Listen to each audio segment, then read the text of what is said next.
Сәлем достар, бүгін біз маринадталған тауық аяқтарын дайындайтын боламыз. Бір күн бұрын біз осындай тауық аяқтарын тұз, бұрыш және әмбебап приправа деп айтамыз. Укроп, зелень приправасын қосып, бір күн бізде салқын жерде тұрды. Ал енді келесі кезекте біздің істейтініміз ол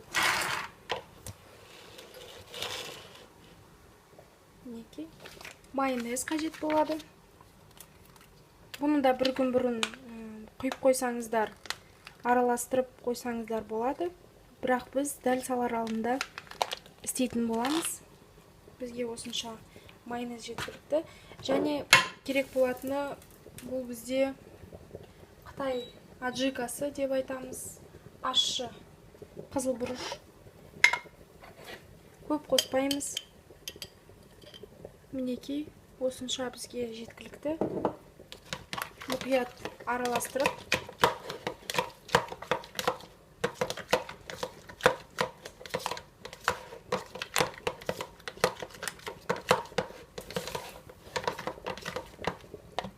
түсі мінекей сарғыштау болды. Енді осы жасағанымыздың барлығын тауыққа араластырамыз.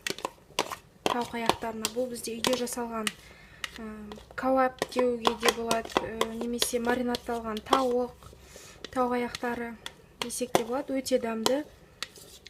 Егер астына, қалыптың астына, форманың астына ешқандай қағаз төсемейтін болсаңыздар, пергамент қағазы деп айтамыз. Сол кезде бұның майы бәрі қалыпқа ағып, біраз түтіндейді. Сондай етіп жасасаңыздар да болады. Егер терезе ашып сондай жағдай болып жатса, солай жасауға әбден болады.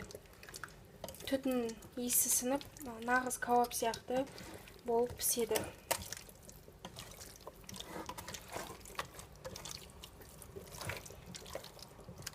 Барлық жеріне тиіп, мұқият араластырамыз.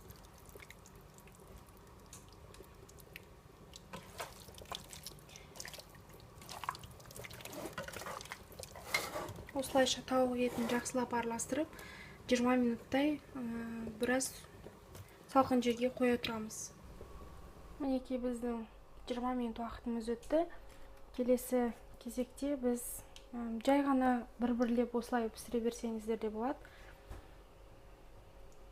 Біз осындай, бізде ағаш бар.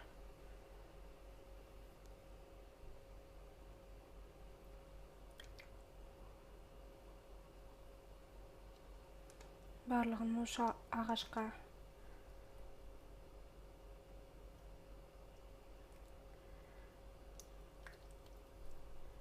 мінекей біреуінде, үшеуін салып, пергамент қағазы төселген қалыбымызға қойдық. Осындай ретпен барлық тауық аяқтарын қалыпқа жайғастырамыз. Мінекей.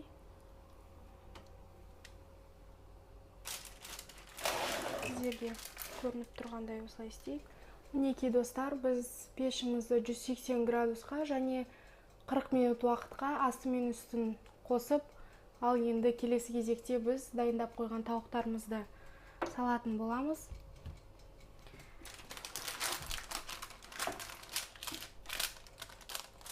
Мінекей бірінші үстіміздегі сетканы жайғастыратын боламыз.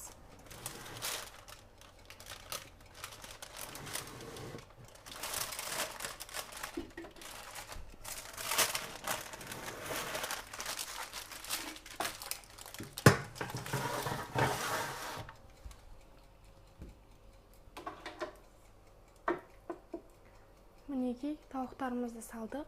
Енді 40 минут уақыт өткеннен кейін көрсететін боламыз. Біздің 40 минут уақытымыз өтті. Тауық аяқтары пісті. Мінекей.